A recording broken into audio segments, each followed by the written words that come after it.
On today's episode, we are going to review how to pick the LinkedIn connection strategy that will bring you the positive results you deserve. I'm Devin Herz. Welcome to this week's DMC Marketing Nugget. Get ready for insider secrets and tactics from successful business owners and industry titans. Welcome your host with the most, marketing master, best-selling author, CEO of DMC and Printavision, the guy that wants your business to thrive, Devin Herz. All right, so today's guest believes LinkedIn is an extremely powerful tool that's mostly misunderstood. After training thousands of people on LinkedIn, he has developed a simple method that can help leaders reach their objective without cold connecting, paying for a premium account, advertising, or trying to become someone else. Author of the book, Build a LinkedIn Profile for Business Success, he has helped thousands of entrepreneurs and consultants grow their business. Welcome, Daniel Alfon. Thank you very much, Devin. It's a pleasure to be part of the DMC Marketing Show. Hey, it's great to have you here on the other side of the world over in Israel. So I appreciate you joining us. Looking forward to hearing what you have to say about LinkedIn. Obviously, in the business world, LinkedIn is a place that you can definitely find some great tools. I know a lot of people have tried and failed miserably in certain aspects of LinkedIn. So I would definitely want to hear about how you got started. It sounds like you started using LinkedIn in the early 2000s before it was cool. What really drew you to that platform? Thank you very much, Devin. I signed up early in 2004. There was the concept of social media wasn't even available there, but I simply got an invitation, something interesting from someone I trusted. And the word trust is important there. So I decided to check it out and I opened my LinkedIn account. 2 years later, I got my first real sales job and I was carrying a quota for the first time and I was scared. I was scared because the first 6 weeks were not that great. And at one point, LinkedIn showed me the name of a potential distributor I needed to reach out to. And because most of my time there, most of our time was dedicated to find the name of the right person within the organization, that helped me cut my sales cycle by 50%, just by knowing who the right person is with the organization. So I beat my quota, and ever since that time, I decided to dive deeper into LinkedIn to see what's under the hood. It's a very powerful platform, close to 1 billion users, and every second, Devin, 2 people sign up. That's crazy. So so I think people get so stuck on Facebook and Instagram because it's the cool factor and wanting likes and follows. So they forget about LinkedIn. So on LinkedIn, you're treating it like a relationship, I assume, and introducing yourself is super important. So what is the perfect introduction, or is there such thing as a perfect introduction on LinkedIn? Well, the actual perfect introduction, from my perspective, Devin, does not happen on LinkedIn. But let's say that you find an interesting prospect, okay, someone who could gain from your expertise or your knowledge. Say it's a new marketing manager who wants to stand out, and he bumped upon Printavision. He now understands that he could stand out from the crowd and introduce all sorts of videos to his audience, maybe the realtors. And when they want to communicate with you, they look you up on LinkedIn and they see that you two share a mutual connection. Let's call that mutual connection John. Okay. If you connected with people you know well, then leaving LinkedIn, speaking with John and say, how you've been. I see that you connected with Devin from DMC. Can you put me in touch with him? That could bring a meaningful introduction and significant business. So when I say the introduction doesn't happen on LinkedIn, my suggestion is to use LinkedIn as an engine that will show you the mutual connections, but then understand that real life introductions are more important. You should, whenever you hesitate, you should pick a client over a connection.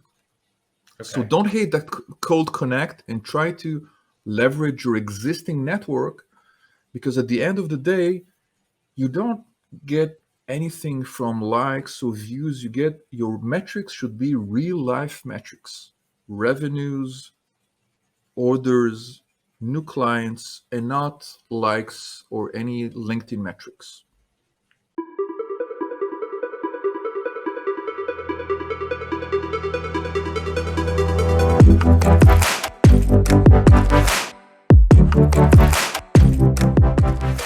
Allow DMC to help you build an empire. Whether you crave the local limelight or global domination, being recognized as the clear choice takes deliberate action. Dynamic marketing consultants can equip you to tame the competition and become king of the beasts. It's a jungle out there, so eat or be eaten. Schedule your introductory call today at yourdmc.com.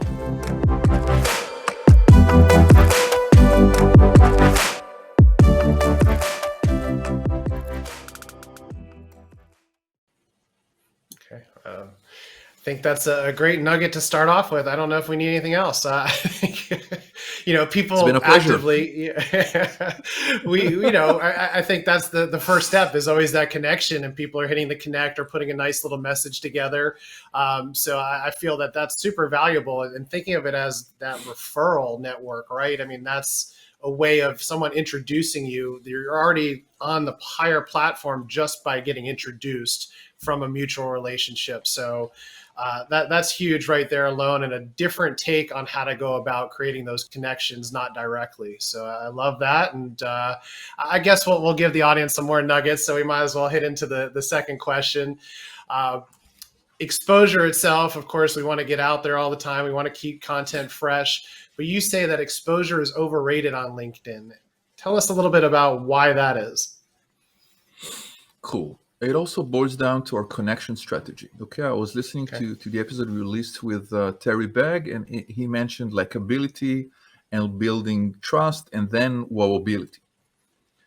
So if you look at LinkedIn and the way most people treat their connections, there are two ways to go about it. One is to say, I want quality, and I connect with people I know well. That brings you referrals. The second option is to say, I want exposure and I want 30,000 connections. What would 30,000 connections give you, Devin? It will give you the opportunity when you share something, more people will see it. But exposure, what I mean when I say exposure is overrated, that everyone running a search for our services is going to find tens of companies or hundreds of specialists. And what can bring you orders and revenues is actual trust, the ability to leverage our network to gain meaningful introductions. And the worst thing to do, in my opinion, is to be stuck in between. But what I mean by that, say I had 300 connections and I decided I heard from someone that I needed to have a lot more connections, and I increased Devin my connection tenfold. I now have 3,000 connections. Okay. And I go to sleep at night and I say, wow, I'm amazing and I'm popular. But what happens in real life is that my exposure is crickets. Right. Because exposure only happens on LinkedIn when you have tens of thousands of connections. And if you're stuck in the middle, then on the one hand, you get only marginal exposure. Let's say 2% of the people will see whatever it is you posted. So instead of 50 people, it would be 200 people. It's nothing. And on the other hand, you no longer can leverage your network to gain meaningful introductions. Because when you look at the ideal client of yours and you see a name, you look at the name and you're not sure who that person is. And the bad news, they look at you and they say, Devin, who? That's not the way you want to conduct your business. Right. So that's interesting there, because not easy to get all these followers and build audiences. So I'm assuming that's something that you teach people how to do that, to build the correct audiences and to get out there to the masses. Defining your audience is certainly the first step. So if you know who your audience is, you no longer have to rely extensively just on your connections. Who would you characterize as your ideal audience today? Sure. Typically, you're going to be businesses between $5 to $25 million that have typically a smaller 10 to 20 person team. And in our world, the niches don't bring riches because we have all different types of industries on board. So it does get a little bit difficult for us at times. But really, it's the motivated business owners that are looking to make their business more successful. They're already doing well, but they're looking to really add some fuel to the fire. Cool. So maybe one thing you could do is to dive into LinkedIn groups, groups of realtors and one groups of whatever it is, but niche you, like 5 or 10 niches you can think of.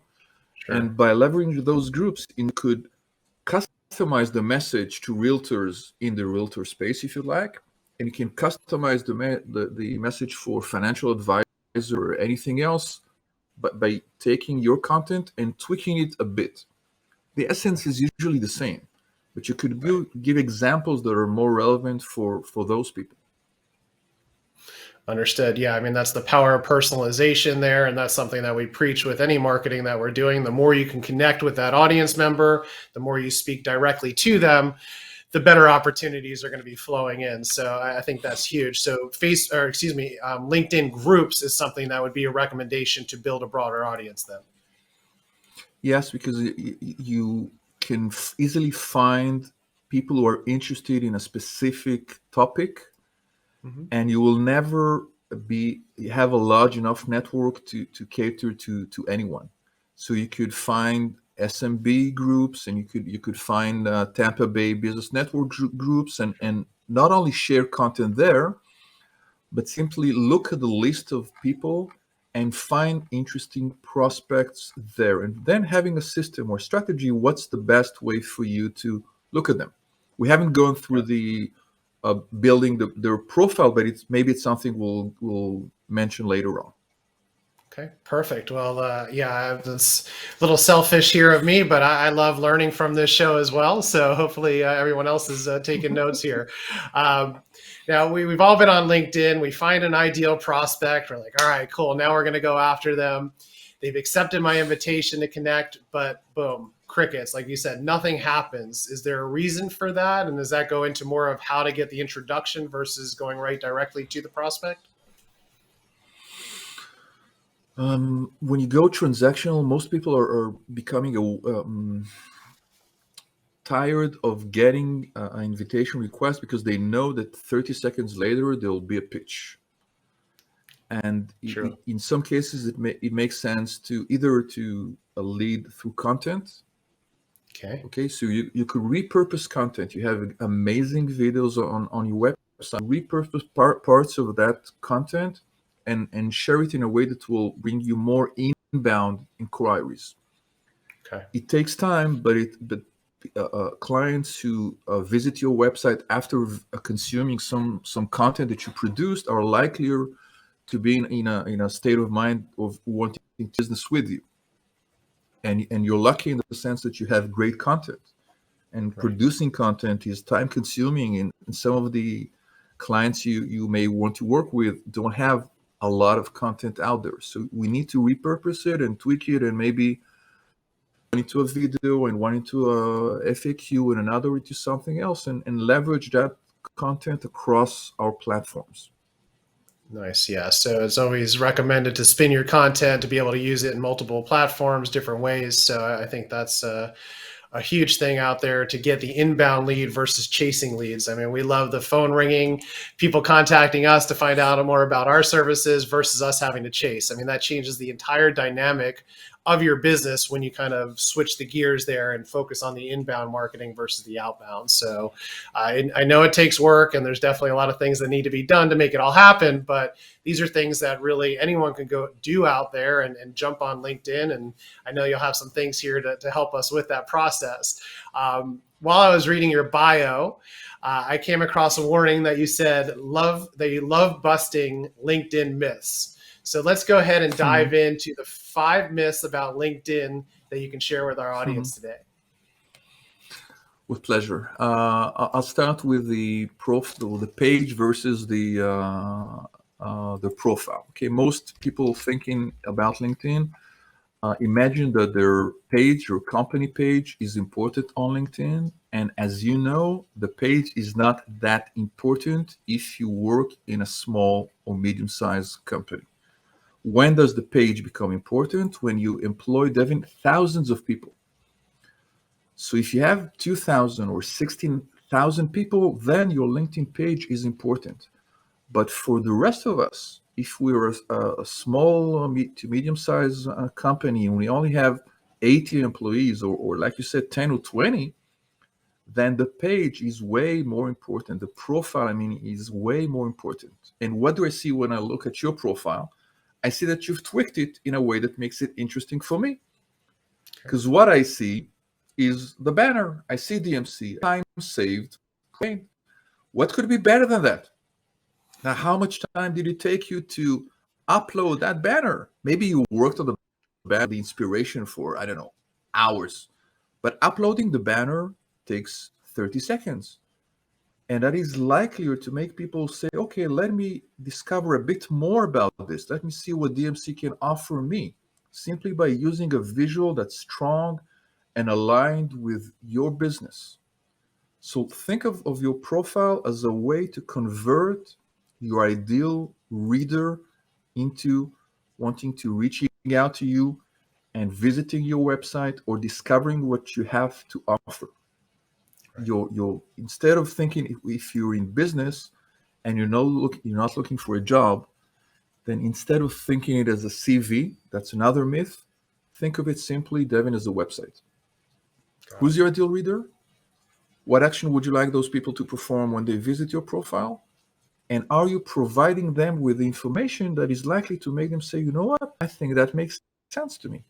Because if I again visit your profile, the headline by default, it would be the title of our latest position. So it would say founder, creative director, right. And then it would say dynamic marketing consultants. That's nice, but your headline is way, way better. And I want to read it out loud and for people to understand the importance of the headline. Your headline says, time saved, profit gained, campaigns and strategies to grab your audience by the eyeballs.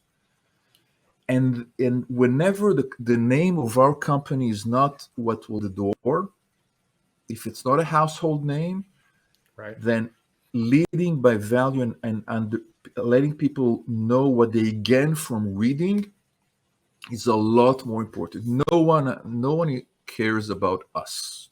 We're not that important, okay? So people care about the way we can help them. And what you did in your headline, and that's a great example, is to make it about them. Right. Now when I scroll down, I see the printer vision videos. I see content that's featured, and I'm likelier to stay more time, Devin, on your profile, and eventually going to your website and discovering what it is you do, and sometimes place an order, simply because you took the content that is likely to educate me as a reader and put it on your LinkedIn profile. And if we go back to the content you mentioned earlier, I don't think people need to create content for the sake of LinkedIn. Okay. But analyze the content you do have and make sure that it's leveraged on LinkedIn is not time consuming. Some content is evergreen. It should be part of your profile and maybe your staff. And some content is more time sensitive, using in groups or in posts or in LinkedIn articles. Right. Maybe 2 quick last myths is content versus advertising. Okay. I'm an organic LinkedIn expert, and I think that content wins and content is better than advertising. When was the last time you remember clicking on an ad on LinkedIn?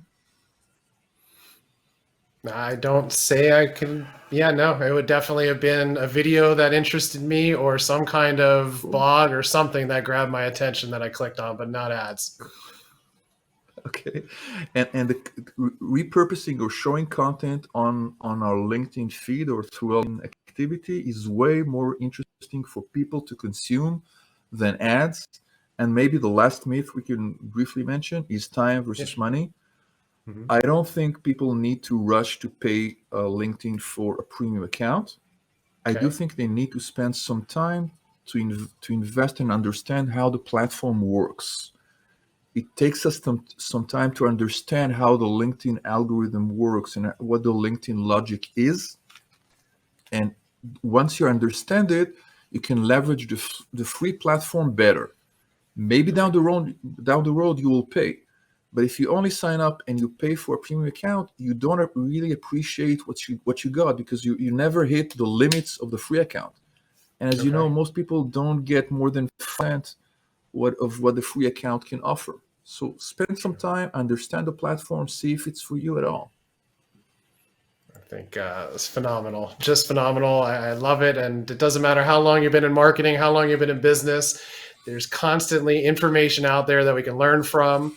And I know that you had mentioned that you're going to hook up all our fans out there with a LinkedIn cheat sheet, which I'm hoping is going to help them implement some of these strategies that you got here. So tell us a little bit about what they can find on that cheat sheet and what they can really gain from that download. With pleasure. The cheat sheet to the headline. Then the headline is the most important real estate in all profile. And Okay. whenever someone's runs a search, they would see Devin Herz and they would see the headline.